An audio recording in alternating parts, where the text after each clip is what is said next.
Удагш та бүхэндээ дараагийн мэдээллийг хүргье. За Хемри аваг зорих хэрэгэд овооны эргэн тойронд хог хаягдлыг бий болгосоор байна.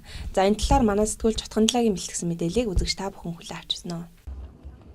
Мөрөнчүүдийн дахин шүтэж Хемрал ундаага даатгах гэж зорьдог овоонуудын нэг бол Хемри овоо юм а.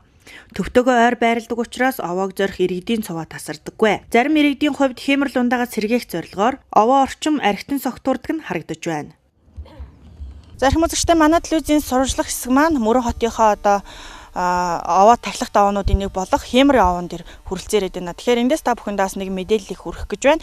Учир нь гэх юм бол манай Мөрөн хотын ард иргэд маань бол Хемрал ундаага сэргээх гэж Хемри овоон дээр гарч ирдгээ. Гисэн хэдийгээр өөртөө Хемрал ундаага сэргээх гарч ирж байгаа боловч энд ирээд архитан согтуурах явдал бас гардаг нь харагдаж байна. За пивны лааз, архины шил, тамхины аккорд гэдэг маш их хог хаягдлуудыг бий болгосон байна. Тэр дундаа бас чихрийн цаас гэх мэт. Тэгэхээр ерөнхийдөө бас үзэгч та бүхэндээ анхааруулж хэлэхэд хэдийгээр та бүхэн маань Хемрал ундаага сэргээх гэж Хемри овоон дээр гарч ирж байгаа боловч бас энэ асуудлаа цэгцлээч, энэ байгаль эрхлэлхийгээ хайрлаач гэсэн үүднээс энэ удаагийнхаа мэдээллийг та бүхэндээ хүргэж байна.